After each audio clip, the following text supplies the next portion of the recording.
Marcus had been preparing for this moment long before his wife Tanya returned from her Miami vacation with her lover Damon and his entire family in tow. They walked into his house with the confidence of people who believed they had already won, suggesting it was time to finalize some paperwork and make their arrangement official. But what they didn't know was that Marcus had already sold all their assets in a completely different way than they could ever imagine. Tanya thought she was about to claim her victory, but in reality she had already lost everything without even knowing it. When Marcus opened his mouth to speak those first 5 words, the entire confident group froze in place. And that was just the beginning of an irreversible collapse none of them saw coming. Before we continue this story, please hit that like button and subscribe to support the channel. I'm curious, where are you watching from? Canada, Australia, Jamaica, or Germany? Share your country in the comments below. And now let's get back to Marcus as he reveals exactly what those 5 words were. The sound of multiple car doors slamming shut echoed through the quiet suburban evening as Marcus Coleman watched from his living room window. 3 vehicles had pulled into his driveway. Not 1, not 2, but 3. Tanya stepped out of the lead SUV like she owned the place, which technically she still did, at least on paper. Behind her emerged Damon Williams, a man Marcus had suspected but never confronted, followed by an older woman he didn't recognize and a younger man carrying what looked like a briefcase. They moved with the coordinated confidence of people who believed they had already won. Marcus remained seated in his leather armchair, the same spot where he'd spent countless evenings over the past 2 weeks planning for exactly this scenario. On the coffee table before him sat a brown leather portfolio, its contents representing months of careful preparation that none of them could imagine. The irony wasn't lost on him. While Tanya had been plotting in Miami beaches, he had been 3 steps ahead in ways she couldn't fathom. His phone buzzed with a text from his sister Nicole. "Stay calm, stick to the plan." The front door opened without a knock, the sound of Tanya's key turning in the lock, followed by multiple footsteps crossing his threshold. They entered his space like an invasion force, Damon immediately making himself at home by hanging his jacket on the coat rack, the older woman surveying the room with calculating eyes, and the younger man setting his briefcase down with theatrical importance. Tanya's voice carried that artificially sweet tone she used when she wanted something, calling out, "Honey, we're home," as if this were some normal family gathering instead of whatever calculated performance they had rehearsed. "Marcus, baby, I want you to meet some very important people," Tanya announced, her voice dripping with false warmth as she gestured toward her companions. "This is Mrs. Williams, Damon's mother, and this is Jamal, his brother. They've become like family to me these past few months." The emphasis on family hit exactly as intended, a verbal slap designed to establish new hierarchies in what used to be his sanctuary. Mrs. Williams stepped forward with the bearing of someone accustomed to taking charge, her sharp eyes taking inventory of the furniture, the artwork, the visible signs of prosperity that surrounded them. Damon moved through the space with unsettling familiarity, adjusting the thermostat and dimming the lights as if he lived there. "Nice place you got here, Marcus," he said with a smile that never reached his eyes, his tone carrying just enough edge to make it clear this wasn't a compliment. "Real nice, must have cost a pretty penny." Jamal opened his briefcase with deliberate ceremony, removing a stack of documents that he arranged on the dining table like he was setting up for a board meeting. "Now, Marcus," Mrs. Williams began, her voice carrying the authority of someone who expected immediate compliance, "we all need to sit down and discuss some important changes that need to happen tonight." She gestured toward the dining table where Jamal had spread out the documents, her movements suggesting this was a foregone conclusion rather than a request. Tanya positioned herself between Marcus and the door, not blocking it exactly, but making her allegiance crystal clear. The room felt smaller suddenly, the air thick with unspoken threats and barely contained triumph from people who believed they held all the cards. Marcus stood slowly, his movements deliberate and calm, despite the adrenaline beginning to course through his veins. He picked up his leather portfolio from the coffee table, feeling the weight of the documents inside that would soon shift this entire dynamic in ways none of them could anticipate. The papers spread before him were transfer documents, power of attorney forms, and various agreements that would essentially hand over control of everything he had built to people who had contributed nothing to its creation. Jamal produced an expensive pen from his jacket pocket, placing it deliberately next to the signature lines with the confidence of someone who had never been told no. Marcus looked up from the documents and met Tanya's eyes directly, his voice steady and quiet when he finally spoke. "Honey, you're too late." The silence that followed Marcus's words stretched like a taut wire, each second revealing cracks in their carefully constructed confidence. Tanya's smile faltered first, the artificial sweetness melting into confusion as she tried to process what he meant. Damon leaned forward in his chair, his casual demeanor shifting to something sharper and more predatory. Mrs. Williams's calculating gaze narrowed, while Jamal's pen froze halfway to the signature line. They had expected shock, panic, maybe even anger, but not this calm certainty that suggested their entire plan had a fatal flaw. "What do you mean, too late?"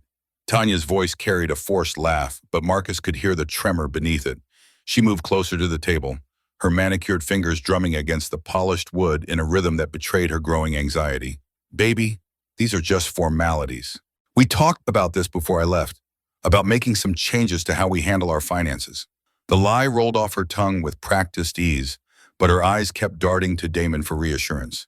Marcus opened his leather portfolio slowly, the soft rustle of papers cutting through the tension like a blade. "Coleman Tech Solutions was officially dissolved 3 days ago," Marcus said quietly, his voice carrying the weight of absolute certainty.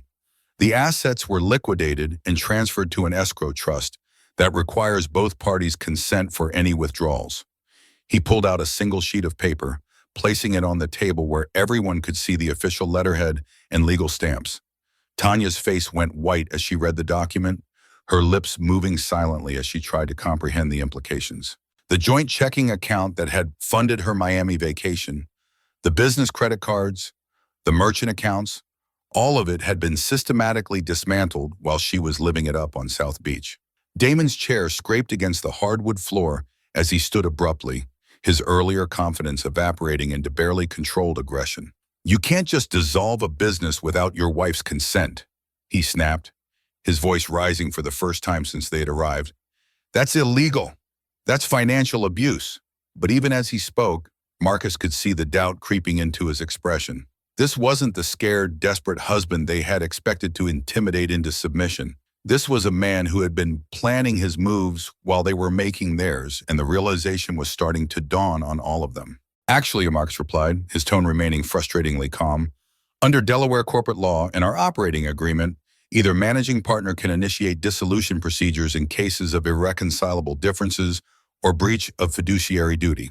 He pulled out another document, this one showing the registered agent notifications and state filing confirmations. The business bank accounts were closed yesterday. The domain names were transferred to a holding company this morning. Even the office lease was terminated and the security deposits released. Each revelation hit them like a physical blow, and Marcus watched as their grand plan unraveled in real time. Tanya's composure finally cracked completely, tears streaming down her face as she grabbed his arm with desperate fingers. "Marcus, please, you don't understand. This isn't what you think it is. I was trying to protect us, to secure our future." Her voice took on the pleading tone she used when she wanted sympathy, the same manipulation tactic that had worked for years. "I know how this looks, but Damon and his family, they've been helping me figure out how to make our money work better for us. This vacation, it was research, baby. Market research." The lies came faster now, tumbling over each other in an avalanche of desperation. Mrs. Williams stood slowly, her earlier authority replaced by cold calculation as she surveyed this unexpected battlefield. "Mr. Coleman," she said, her voice taking on a dangerous edge, "I think you're making a very serious mistake here.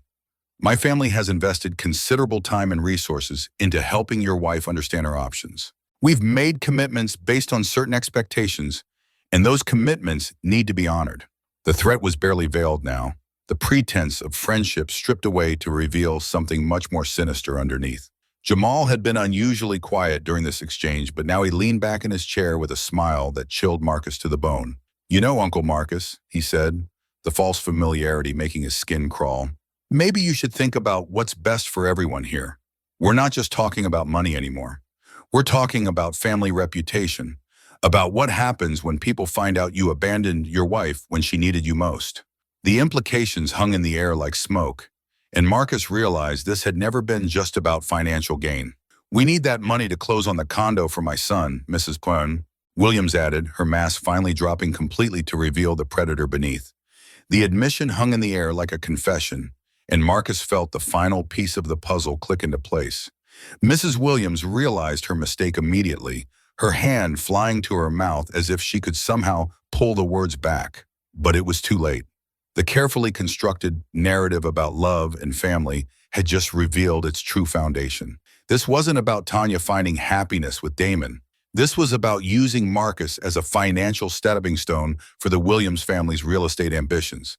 And his wife had been their willing accomplice from the very beginning. "Your son?" Marcus repeated, his voice deliberately neutral as he watched the panic spread across their faces.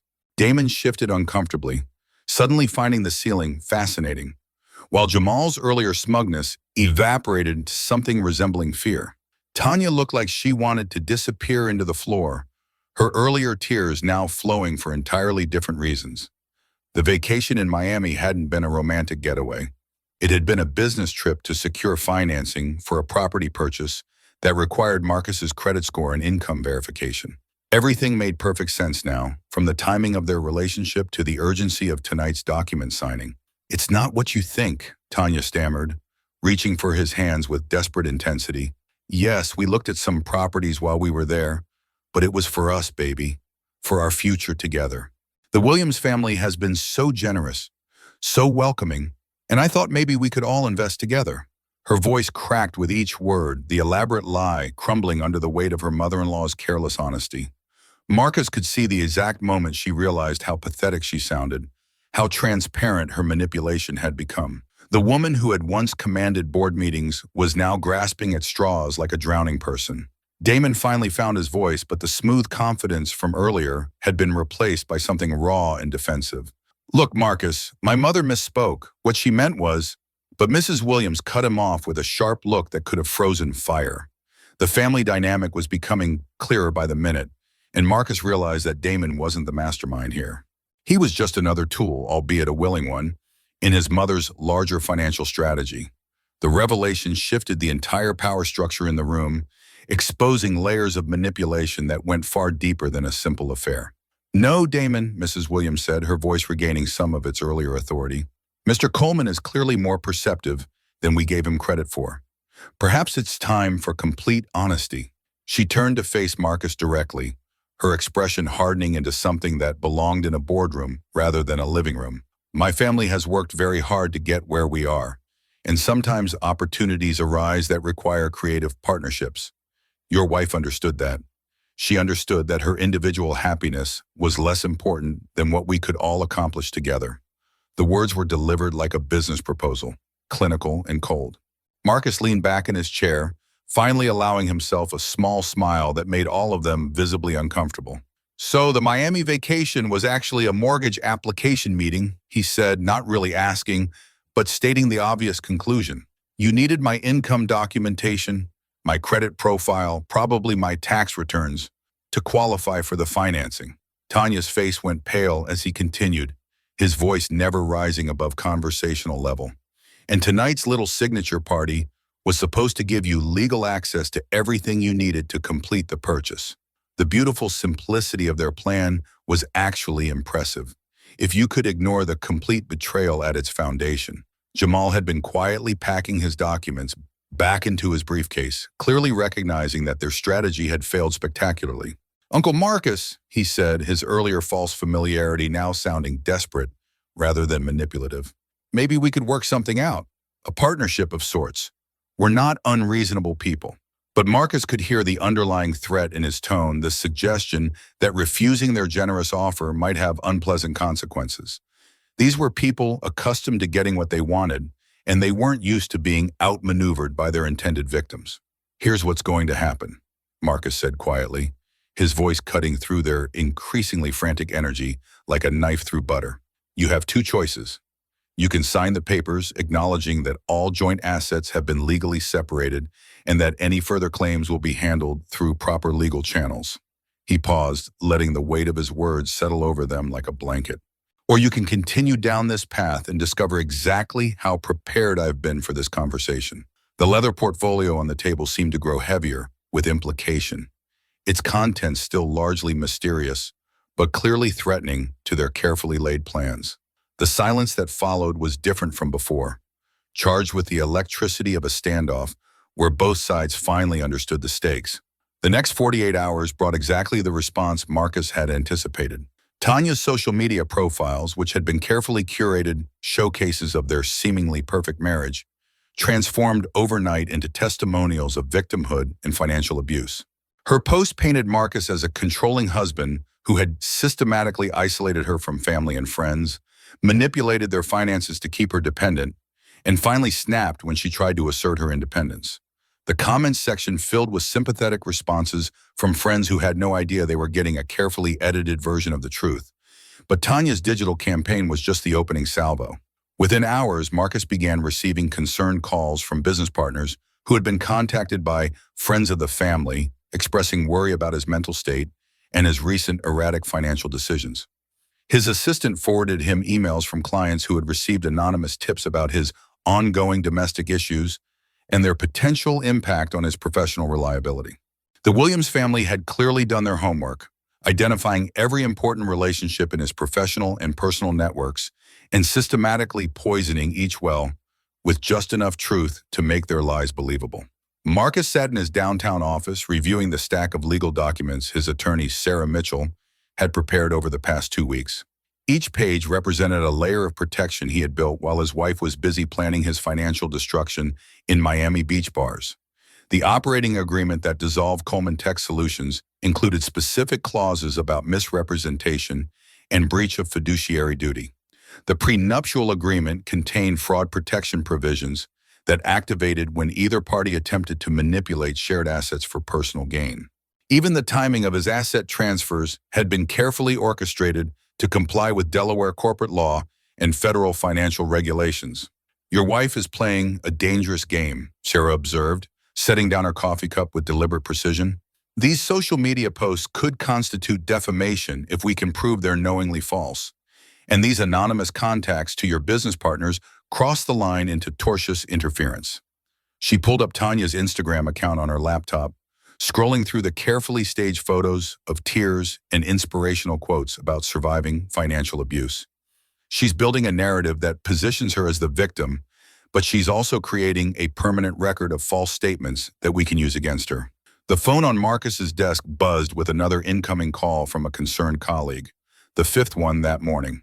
Instead of answering, he opened his desk drawer and retrieved a manila folder containing printouts of email chains that his IT consultant had recovered from their shared business accounts.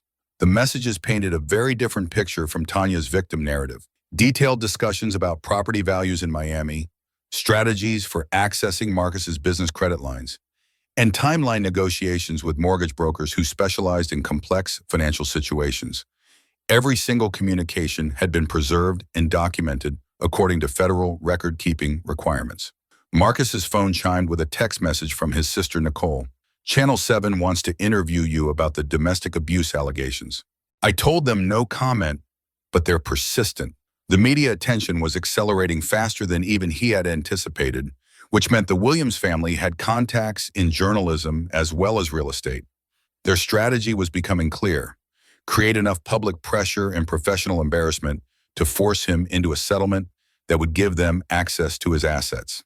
It was actually quite sophisticated for what had originally appeared to be a simple affair and money grab. But they had made one critical error in their calculation. While they were busy building their public relations campaign, Marcus had been building something much more substantial, an evidentiary record that would stand up in any legal proceeding. His phone buzzed with an incoming email from his forensic accountant, confirming that the paper trail documenting Tanya's unauthorized use of business accounts for personal expenses during her Miami trip was complete and ready for legal review. Every dinner, every hotel charge, every shopping expedition had been funded by resources she had no legal right to access. Sarah looked up from her laptop with the expression of someone who had just discovered buried treasure. "Marcus, you need to see this," she said, turning her screen toward him. "Your wife just posted an email screenshot that she claims shows you threatening to cut off her access to money." She paused, studying his reaction carefully. "But according to the metadata analysis we just received, This email was sent from Miami 3 days after you filed the corporate dissolution papers. Either she's psychic or she's just provided us with evidence of fraud. The irony was almost poetic. In her eagerness to paint him as the villain, Tanya had just handed them proof of her own deception. The office intercom crackled to life with his assistant's voice. "Mr. Coleman, there's a Detective Rodriguez here to see you about a financial complaint that was filed yesterday." Detective Rodriguez proved to be a thorough professional who spent exactly 12 minutes reviewing Marcus's documentation before recommending that the complaint be handled through civil court rather than criminal proceedings. The Williams family had overplayed their hand, filing a police report that alleged financial crimes without understanding that Marcus's asset protection strategy was entirely legal and well documented. By the time the detective left his office, Marcus had gained something more valuable than vindication. He had an official police report stating that no criminal activity had occurred, which would prove invaluable in the coming legal battles. Sarah Mitchell wasted no time capitalizing on this development, immediately filing for emergency mediation through the Delaware Business Court system. Her strategy was elegant in its simplicity: force all parties into a controlled environment where emotion couldn't override evidence and where Tanya's public victimhood narrative would be tested against actual documentation. The mediation request included a comprehensive timeline of events, bank records showing the legitimate dissolution process, and screenshots of social media posts that contradicted the financial abuse allegations. Within hours, they received confirmation that mediation had been scheduled for the following week. Marcus's sister Nicole arrived at his office that evening carrying Chinese takeout and the kind of fierce protective energy that had gotten her through medical school and her surgical residency. "I've been fielding calls all day from people who think they know what's going on," she announced, setting the food containers on his conference table with more force than necessary. "Apparently, half our family thinks you've lost your mind, and the other half wants to know if you need bail money." Her laugh was sharp but not unkind, and Marcus felt some of the tension in his shoulders ease for the first time in days. "The prenup includes a fraud protection clause that most people don't know about," Marcus explained, spreading the relevant documents across the table between the lo mein and the sweet and sour chicken. "If either party attempts to manipulate shared assets through deception or misrepresentation, the innocent party gains full protection of all assets plus legal fees." He pointed to the specific language that his lawyer had insisted on including 3 years ago, back when Tanya had dismissed prenups as unromantic but ultimately agreed to sign. "What Tanya doesn't realize is that using our business credit for her Miami mortgage shopping spree triggered this clause automatically." Nicole studied the documents with the same methodical attention she brought to surgical procedures, her medical training having taught her to look for details that others might miss. "So when she posted those emails claiming you cut off her access to money, she actually provided evidence that she was using business funds for personal real estate investments?" Her smile was sharp enough to cut glass. "And the Williams family's anonymous calls to your business partners constitute harassment and possibly tortious interference." She pulled out her phone and showed him a series of screenshots. "I've been documenting every call, every social media post, every public statement they've made." Marcus opened his laptop and pulled up the mediation software that Sarah had recommended, a secure platform that would allow all parties to submit evidence and documentation before the formal session.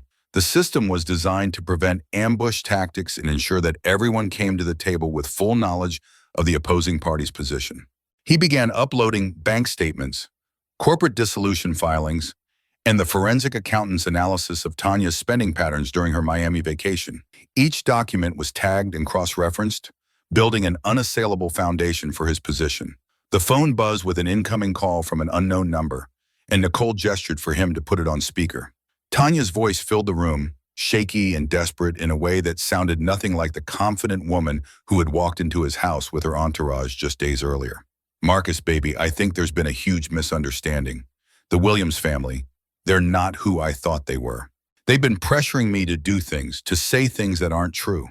Her words tumbled over each other in a rush of panic and regret that might have been convincing if he hadn't spent the past week listening to similar manipulation tactics. "Tanya," Marcus replied, his voice calm and professional, "I'll see you at mediation next Tuesday. Sarah Mitchell will be sending you the formal notice tomorrow morning."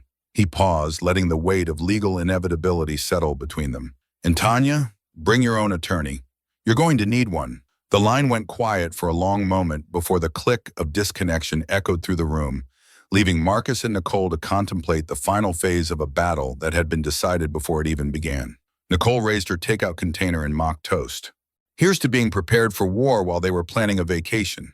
The mediation prep meeting took place in Sarah Mitchell's conference room, a sterile environment of polished granite and floor-to-ceiling windows that made every conversation feel like a high-stakes negotiation.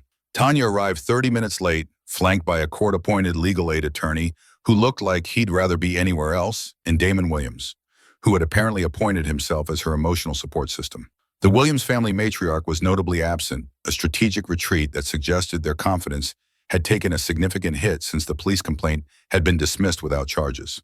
Marcus watched as Tanya spread her own documents across the mahogany table, papers that looked official and intimidating until you examined them closely. Power of attorney forms that would grant her complete control over his business interests, asset transfer agreements that would consolidate everything under her name, and a separation agreement that painted him as an unstable husband voluntarily relinquishing his rights due to mental health concerns. The audacity was breathtaking. She was still trying to manipulate him into signing away everything he had worked for, even after her entire strategy had collapsed. These documents represent a fair and equitable resolution, her attorney began, his voice carrying the tired authority of someone who had delivered similar speeches countless times before. My client has been financially dependent on Mr. Coleman for years, and recent events have left her in an extremely vulnerable position. He gestured toward Tanya, who had somehow managed to look simultaneously victimized and determined.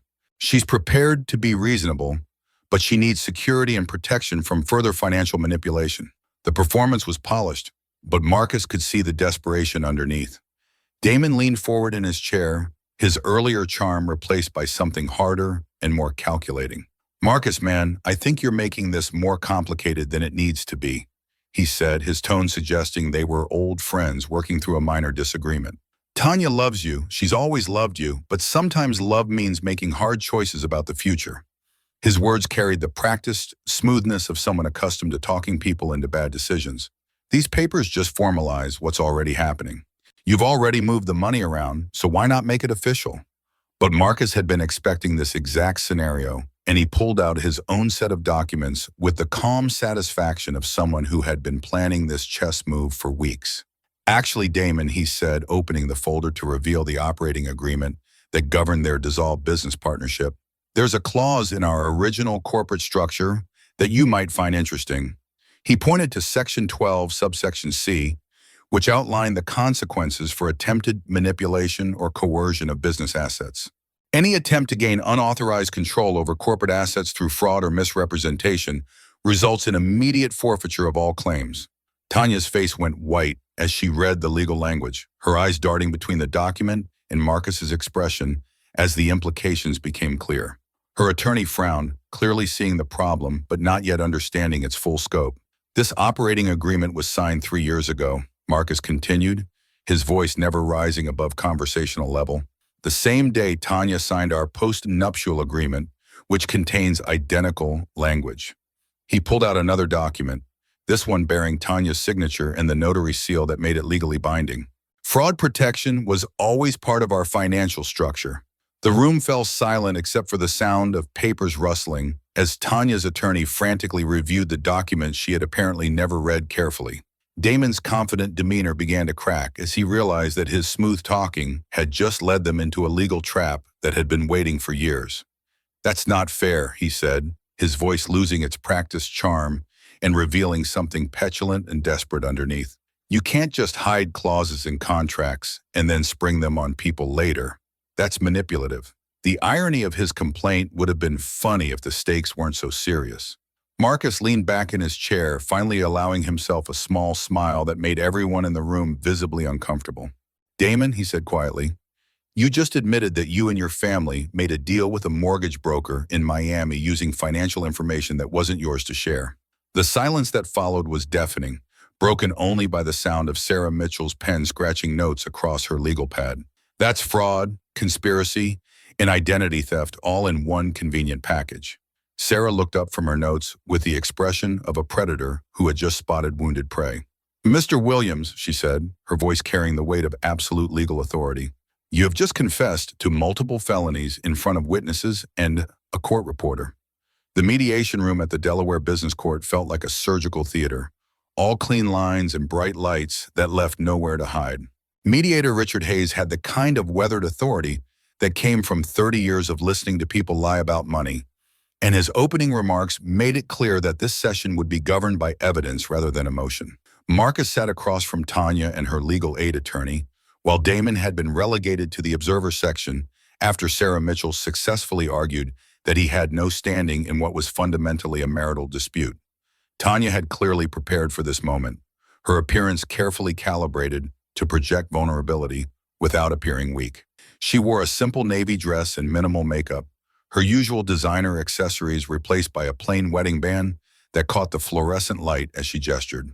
When Hayes invited her to present her position, she launched into a practice monologue about financial isolation, emotional manipulation, and her husband's systematic efforts to control every aspect of their shared resources.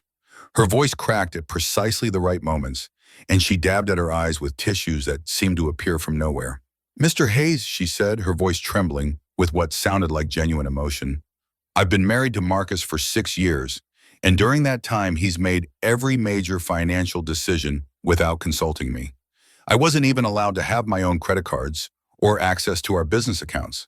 She pulled out bank statements that had been carefully edited to show only Marcus's name on the primary accounts, conveniently omitting the multiple cards and accounts that had been exclusively hers. When I finally found the courage to seek independence, he punished me by cutting off all my access to our shared resources. Marcus watched this performance with the detached fascination of someone observing a master craftsman at work. Tanya had always been skilled at emotional manipulation, but this was a virtuoso performance that might have been convincing to someone who hadn't seen the forensic accounting reports. Her attorney nodded along sympathetically, clearly believing his client's version of events, while Damon sat in the back row wearing the expression of someone who was beginning to realize that his comfortable future was evaporating in real time. The dramatic irony was almost painful. She was performing for an audience that already knew the truth. When Hayes turned to Marcus for his response, he simply opened his portfolio and began laying documents on the table with methodical precision. Bank records showing Tanya's individual accounts and credit lines. Corporate filings demonstrating her equal status as a managing partner in their dissolved business. Email chains revealing her communications with Miami mortgage brokers about using their joint assets for unauthorized real estate investments. Each piece of evidence was tagged, cross-referenced, and professionally presented according to court standards that made Tanya's emotional testimony look amateurish by comparison. Mrs. Coleman, Hayes said after reviewing the documentation for several minutes, his tone shifting from neutral to skeptical.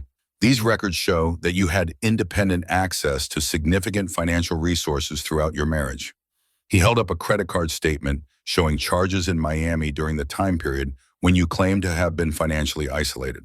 Can you explain how you were able to fund a week-long vacation in Florida if your husband had cut off your access to money? The question hung in the air like a sword, and Marcus could see the exact moment when Tanya realized that her carefully constructed narrative was falling apart. Tanya's composure cracked visibly as she tried to formulate an answer that wouldn't contradict her earlier testimony. Those charges, those were from before Marcus became suspicious, she stammered, her earlier polish evaporating into something desperate and transparent. He didn't know about the vacation until after I'd already committed to it, and by then it was too late to cancel without losing the deposits. But Hayes was already comparing dates on the bank statements, and his expression suggested that her timeline wasn't adding up to basic mathematical scrutiny. According to these records, Hayes continued, his voice taking on the methodical tone of someone who had found a discrepancy worth exploring, the Miami charges occurred after Mr. Coleman filed for business dissolution and asset protection. Yet you're claiming he used this dissolution to punish you for seeking independence? He set down the papers and looked directly at Tanya with the kind of steady gaze that made people confess to crimes they hadn't committed. Mrs. Coleman, if your husband was trying to financially isolate you, why did you use business credit cards for personal real estate consultations during this same time period? The silence that followed was broken only by the sound of Damon shifting uncomfortably in his chair as he realized that Tanya's answer would determine the fate of everything they had planned together. The silence stretched until it became unbearable, and when Tanya finally spoke, her voice had lost all pretense of victimhood. "The Miami trip was research," she said quietly, her eyes fixed on the table rather than meeting Hayes' steady gaze. "I was exploring investment opportunities that would benefit both Marcus and myself." The admission hung in the air like smoke, and Marcus could see her attorney's face fall as he realized his client had just undermined her entire position. The careful narrative about financial abuse and isolation had just transformed into a confession of unauthorized business activities using resources she claimed to have been denied. Hayes made a note on his legal pad before continuing his methodical dissection of her testimony.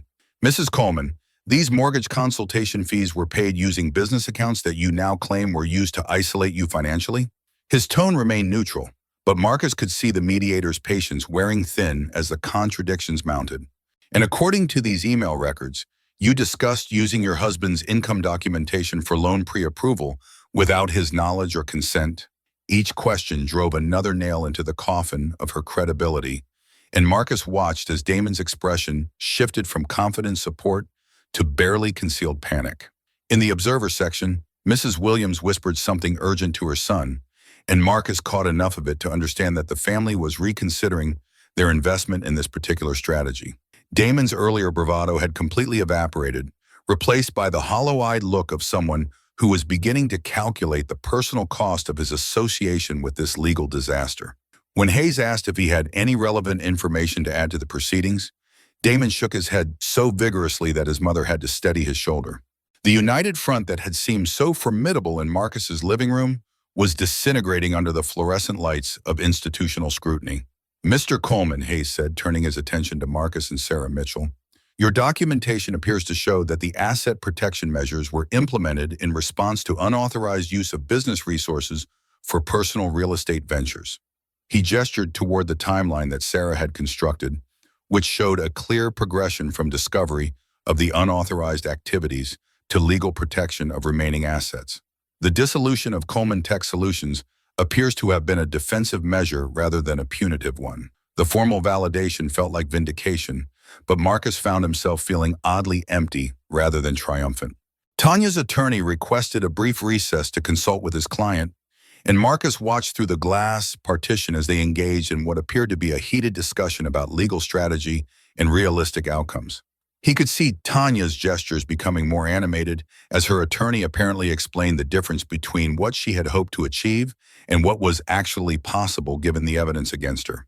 When they returned to the mediation table, her attorney's opening statement was a masterpiece of legal capitulation disguised as negotiation strategy. "My client is prepared to accept a clean separation of assets according to the terms outlined in the original prenuptial agreement," the attorney announced, his voice carrying the resigned tone of someone who had just watched his case collapse in real time. "She withdraws any claims to the dissolved business assets and acknowledges that the protective measures taken by Mr. Coleman were legally appropriate given the circumstances." The words tasted like defeat in the sterile air of the mediation room, and Marcus could see Tanya fighting back tears that were no longer calculated for effect. But the true revelation came when Hayes asked about the Miami mortgage applications and whether any financial institutions had been provided with false or misleading information. Damon's panicked expression was answer enough, but Tanya's response sealed their fate completely. "We never actually submitted anything," she said, her voice barely above a whisper. "It was just preliminary discussions about what might be possible." The lie was so transparent that even her own attorney looked embarrassed, and Marcus realized that they had been counting on his signature tonight to make their mortgage fraud retroactively legal. Sarah Mitchell closed her portfolio with the satisfied click of someone who had just won a case that was never really in doubt. "Mr. Hayes, my client accepts Mrs. Coleman's withdrawal of claims and requests that all parties acknowledge the legitimacy of the asset protection measures in the final agreement." The formal language felt anticlimactic after the drama of the past week, but Marcus understood that this moment represented the end of more than just a legal dispute. As Tanya signed the separation agreement with shaking hands, he watched 6 years of marriage dissolve into a pile of carefully worded legal documents that would protect him from ever making the same mistake twice. The mediation was officially concluded, But the real reckoning was just beginning for everyone who had underestimated the cost of betrayal. The parking garage beneath the Delaware Business Court building was dimly lit and nearly empty, the fluorescent bulbs humming with the kind of electrical buzz that made silence impossible. Marcus was walking toward his car when he heard footsteps echoing behind him, the distinctive click of Tanya's heels on concrete that he had once found comforting, but now recognized as the sound of someone trying to catch up with consequences they couldn't outrun. When he turned around, she was standing 20 feet away, no longer flanked by attorneys or the Williams family, just a woman who had gambled everything on a strategy that had backfired spectacularly. "Marcus, please," she said, her voice carrying none of the calculated emotion from the mediation room, just raw exhaustion and something that might have been genuine regret. "I know you have every right to hate me, but I need you to understand that this wasn't supposed to happen like this." She moved closer, her hands gesturing in the animated way that had once been charming, but now seemed desperate. "The Williams family. They made it sound so simple, so reasonable. They said you'd never even notice the changes, that we could all benefit from working together." The words tumbled out in a rush of confession and justification that revealed just how thoroughly she had been manipulated. Marcus leaned against his car, studying the woman he had married 6 years ago and trying to reconcile her with the stranger who had orchestrated his financial destruction. "Tanya," he said quietly, his voice carrying the weight of someone who had moved beyond anger into something colder and more final.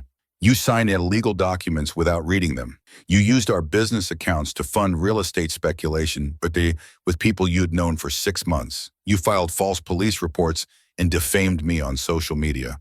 Each accusation was delivered without heat, just facts laid out like evidence in a case that had already been decided. None of that happened because you were confused or manipulated. It happened because you made choices." Tears streamed down her face now. But Marcus found himself unmoved by the display that had once been guaranteed to break his resolve. "I thought I loved Damon," she whispered, her voice breaking on the admission that came too late to matter. "I thought his family cared about me, that they saw something in me that you had stopped seeing." She wiped her eyes with the back of her hand, smearing her carefully applied makeup into streaks that made her look younger and more vulnerable. "But when everything started falling apart, when they realized there wasn't going to be any money, they dropped me like I was nothing." The bitterness in her voice was sharp enough to cut glass, and Marcus realized she was only now beginning to understand how completely she had been used. "The divorce papers will be filed tomorrow morning," Marcus said, pulling an envelope from his jacket pocket and holding it out to her with steady hands. "The terms are exactly what we agreed to in mediation. You keep your personal accounts in your car. I keep the business assets in the house." The envelope felt heavier than it should have, weighted with the finality of legal dissolution and the end of something that had once felt permanent. "Your attorney can review everything, but there won't be any surprises. I'm not interested in revenge, Tanya. I'm interested in closure." She took the envelope with hands that shook slightly, her fingers tracing the law firm's letterhead as if trying to decode some hidden message in the formal legal language. "What happens now?" she asked, her voice so small that Marcus had to strain to hear it over the parking garage's ambient noise. "Where am I supposed to go? What am I supposed to do?"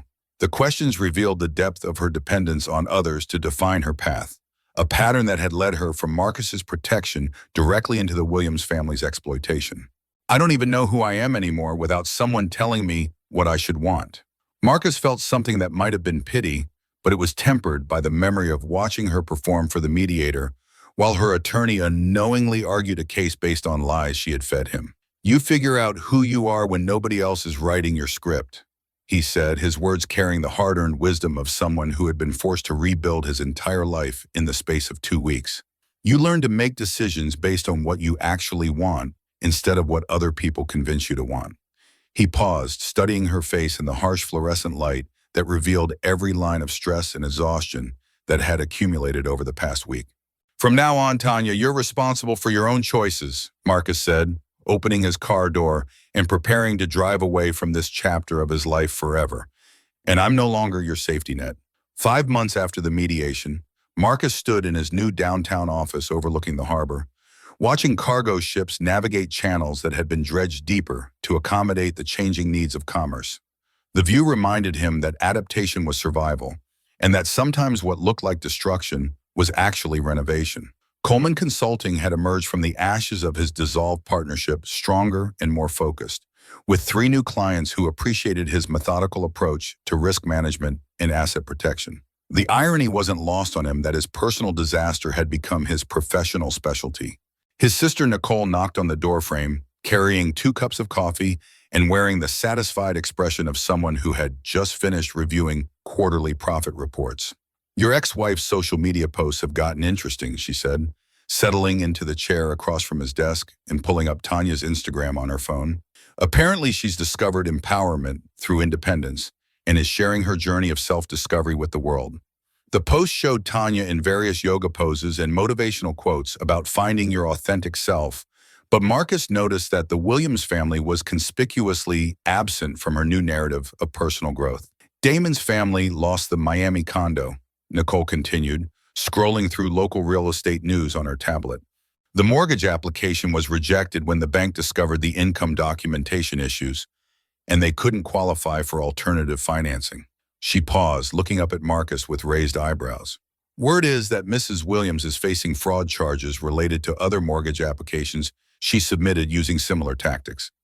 Apparently you weren't their first target, just the one who fought back." The news felt like distant thunder, relevant to his past, but no longer threatening to his present. Marcus opened his desk drawer and retrieved a letter that had arrived that morning.